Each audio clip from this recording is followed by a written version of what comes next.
Welcome back to another video then. It is, what day is it today? It's a Saturday. I don't know what's happened to the weather in the UK, but it's actually kind of nice. I'm wearing a t-shirt, you know, there's a bit of sun out. About 4 PM, back at the unit again. Leaving off starting from where we left off. So, obviously, ball joint broken. Sorry, not ball joint, the fucking hub. Found a guy who's got one. Paid £30 posted, so hopefully that's been on the way. Hopefully it's not a scam. We're just trying to get the shaft out. So, I tried to see if I had a puller. The only puller I had was like one where it's like straight like that with like a rod. And I was thinking, oh, I could still make it to work if I get it to bolt onto one and make a plate to sort of cover it, but it's too thick. You know, the wheel studs aren't long enough to get a nut on. So, got a copper hammer and that normal hammer. I've just been hammering the fuck out of it. Basically just like having the copper hammer there, then hammering the copper hammer. And I think it started to move. There's like, that little ring piece was like, was set in further. So I think it's moving. So let's keep going. I'm literally just using this like that.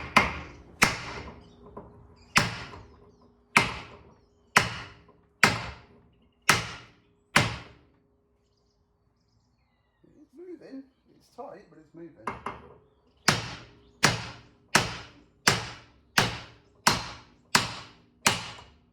Oh, that's hard work. We're about level with there now. Yeah, it's definitely moving. Let's see if I can try use the punch now instead. Get that out. Still going at it. It's still moving, which is good. Reason I didn't explain. Reason why you want to use a copper hammer is because it's so easy to hammer these shaft ends, and then basically, I'm out of breath. The end mushrooms, so like it damages the threads and you can't get a knot on.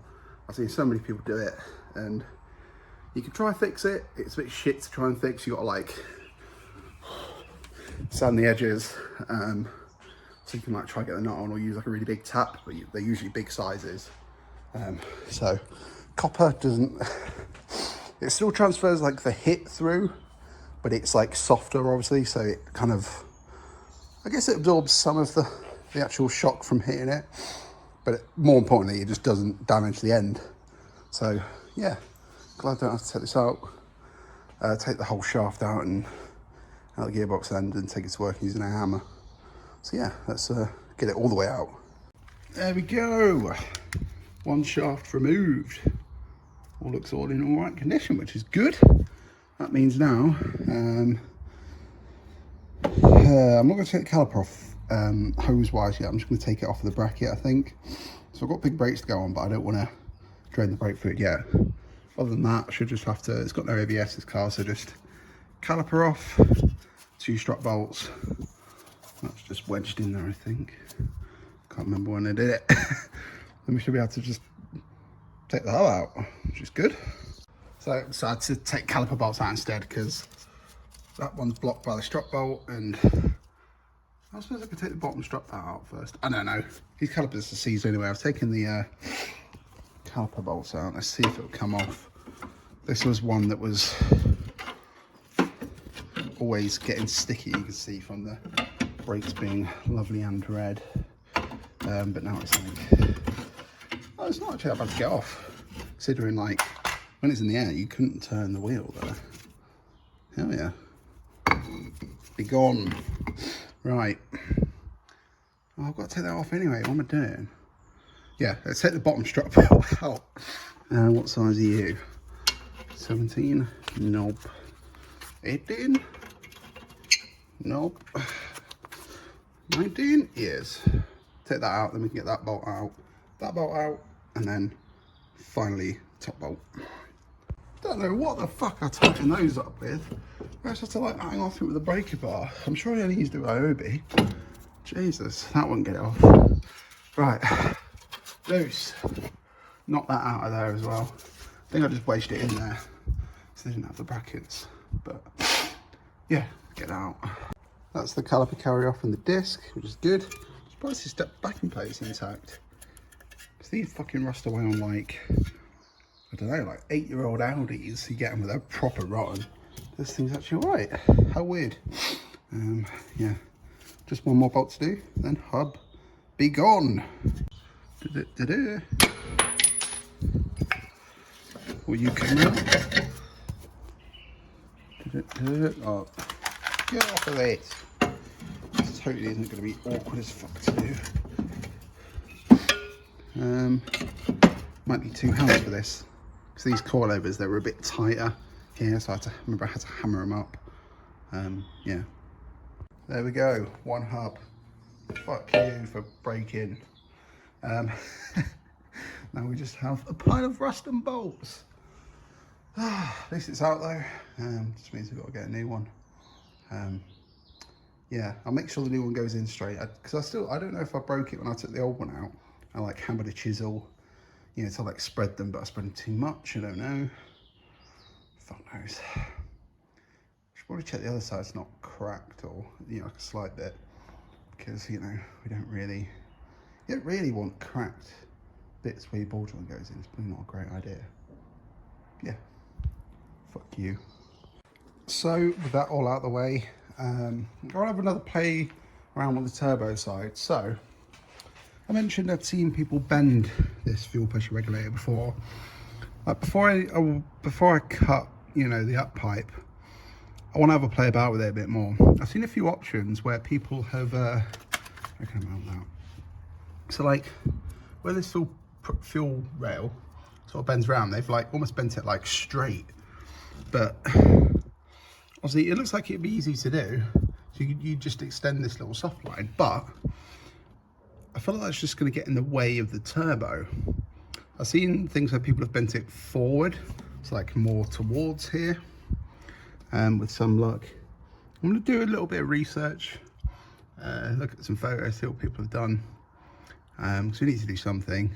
And yeah, because if I can get it to mount on the stock up pipe, it'd be so good, because then I can just use the standard down pipe. I don't have to modify a down pipe, you know, because you change one thing at the turbo end, you've got to change it at the other end, you know, on the down pipe side. So yeah, let's have a play about. So I mocked the turbo up. I've got that little kind of cover bracket off, so I can access everything a bit better. There's a little bracket here, like a 10mm, holds the fuel rail to there. And mocking the turbo up, I think there should be enough if I can bend this towards there, have it straighter. I might have to redo that little fuel line there.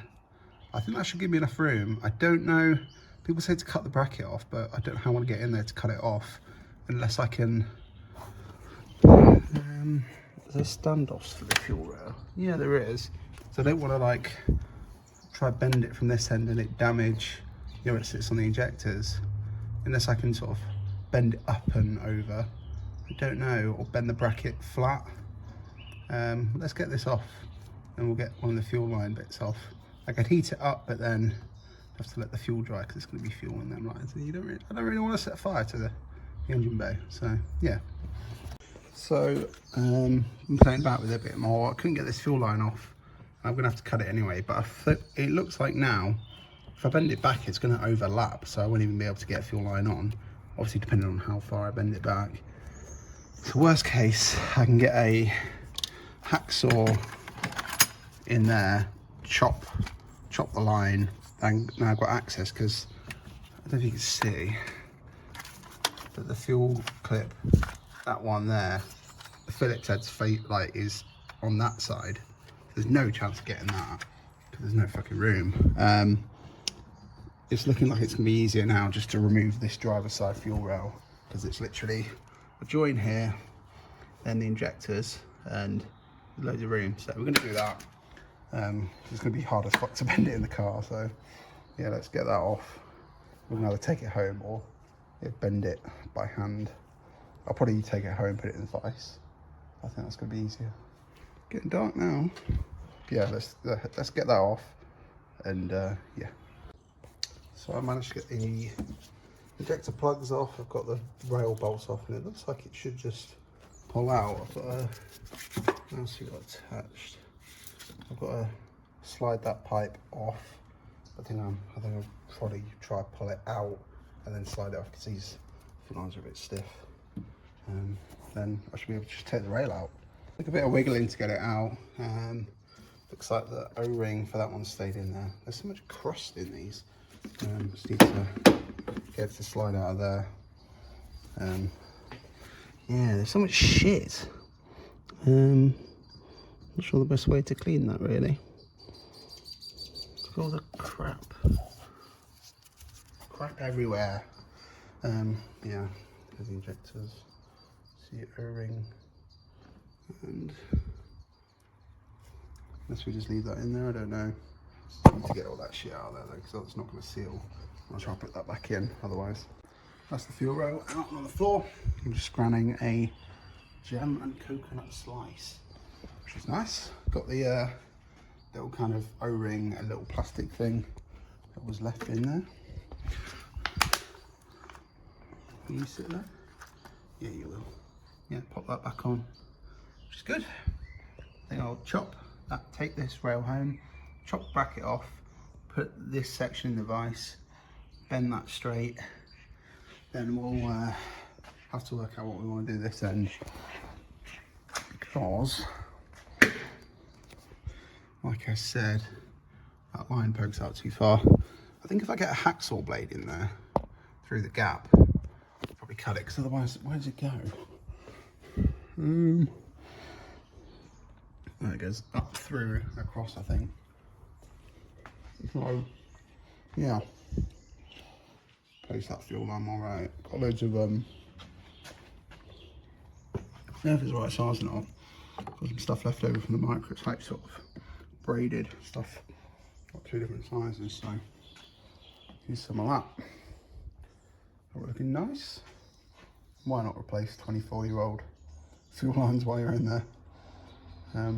Yeah, actually, now that's out of the way, I think we should see if the turbo fits in the gap. See how much room we've got to play with and how much we need to bend that. There you go, it's in the gap. Yeah, I had to take that little breather hose off, and I'll see, I might have to rotate the cold side a bit. Yeah, we'll see once we get the intercooler here. I have to change that little kind of Y piece, rotate it around or something, or run it under, or I don't know. We need other bits to see. I've ordered an intercooler. Can't remember if I said, but that's on its way, which is good. Yeah, it's gonna be awkward. Most people use like a Cobra head for the turbo inlet, because on a standard GC8, the intake manifold's different. So there's a pipe that runs through the intake manifold to the turbo, but there's not room, honestly. It's full of shite on a non-turbo, so, or we just run it without a filter. So yeah, it's not sitting fully flat on the manifold, but yeah. And then so I've still got the little spacers in there just to space it back off the head a bit. So I'll either find another flange to sort of bridge that gap, or I'll just add like a little kind of small section to the straight piece of the up pipe there. But most likely I'm going to try to find a flange and just use like 2 gaskets, and that should do it quite nicely, to be honest. Yeah, even though we've removed the fuel well, it's nice to actually see the turbo there. Yeah, it's pretty cool. Where's the oil drain? That is down there. Might have to use like a different angle oil drain, because we have to run it round and then go into the valve cover around there somewhere. So we'll see about that when we come to it. Oh no, that's on the floor now. Yeah, turbo in there. Sick. Don't know where I left the last video off, but back at the unit again. Went the other day, didn't film. I managed, I think I was saying about bending the fuel oil, but I've done it. It is bent straight, but as far as I can get it tucked to the inlet manifold. Did what I said. I used like a hacksaw blade by hand and like chopped the fuel line down. Because it, you know, like, it would have poked out to here, so I wouldn't have been able to get a fuel line on. Put a new section of fuel line on there, which is all good. A little bit awkward to get the rail back in, injectors and stuff, but it's all on there. I've replaced that section of fuel line as well. Primed the key a few times, it seems to be okay. Fuel pump stayed quiet, this I can't tell. So, I have received my 2.5 intercooler with pipes as well, which I'm happy about. I didn't know if it would come with them. So that should make running the sort of breather lines and stuff easier. But yeah, it's I think it's off, I think they're on hatches and then like the Hawkeyes, I think. But it's like slimmer but wider, so it fits in the gap, which is good. Come with the Y pipe. Don't really know what's going on with all this fucking shite there, but I'm sure we should be able to figure something out with the Y pipe we've got and this one. So what I'm going to do, I've already seen it fits on the throttle body sound with this. That's it's very crusty though. I'm going to pop the turbo back into place and see where the Y pipe lines up, see if it's anywhere close, you know, what we need to do on that aspect. That's it in place. Didn't even show you. So with the turbo in, we're going to struggle to run an air filter. Most people run like a Cobra head thing, which is like a really kind of small profile 90, but we've barely even got room for that, which is annoying. But say like, I remember people seeing photos of people bend the fuel rail like straight from there, but then you've got like a fuel line that's running really close to the hot side. But I guess if you put like fireproof stuff on it, it'd be all right, but it would give you room for a filter. But think about that when we come to it. I have to figure out where to put these looms and stuff as well. Yeah, basically that's where the Y pipe comes at. That's where the turbo is. So a little bit awkward there. The turbo is really close to that sensor, but to be fair, with an extension on that Y pipe, it should line up not too bad, to be fair. And we can chop a bit out of this as well to get this as close as we can. I've heard of even people like grinding the throttle body down more, so it's literally like butted up, like intercooler end to throttle body, so we can work it out a bit, work out stuff there. Breathers shouldn't be too bad. But yeah, it fits in the gap, which is good. Don't have to cut the firewall, loads of room at the back, and makes it look a bit more like a turbo. We're going to make a blanking plate for the blow off valve as well, so we're not going to run one of them. You know, fuck a blow off valve, we need a good sound. So let's pull this back off and I'll see if I've got any bits to come up with a longer Y pipe. If not, there's a eBay Y pipe. I've seen it in America, but I'll see if you can get it in the UK. It's like a Chinese made one, but it's like shitly made that it's too long. So like if you fit it on a normal turbo compressor, it doesn't fit, but on NA cars, it's like perfect for it. So praise Chinese manufacturing. No, they're not too bad. Yeah, let's take it off and see what we can come up with. So they're the two intercoolers. You can see that's the GC8 top mount, and that's the 2.5 one. From looking at it, it looks like the Y pipe things are the same, and if you can tell, this one's like a lot further. Might be too far, but you know, you can cut the silicon down. But yeah, you can see why it wouldn't fit now. There's the gap there, but obviously you make up for the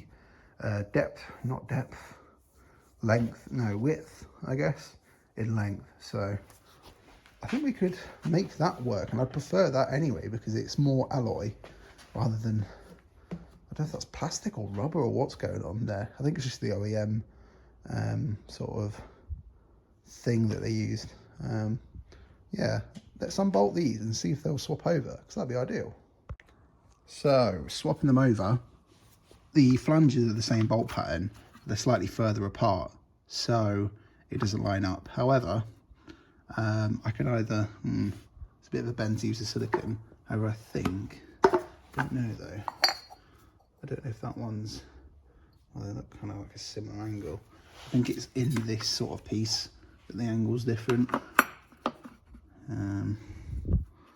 We might be able to bridge that with silicone though, or like a, you know, silicone bend, like a 45 or something. Because I don't know if it'll be a bit much for, yeah, like a straight thing. We'll see though.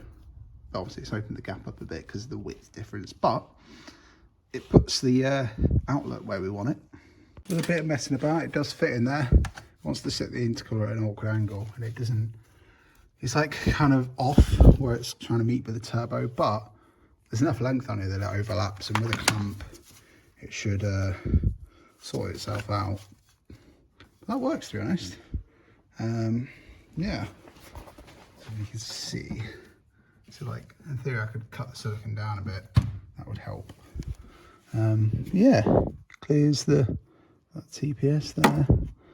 Yeah, running these looms is going to be awkward. I might have to run it under and round, because that's going to get in the way as well, where the wide pipe is. I'll have to see what people do for that. Yeah, pretty happy with that. Makes it look a bit more like a turbo with the actual intercooler.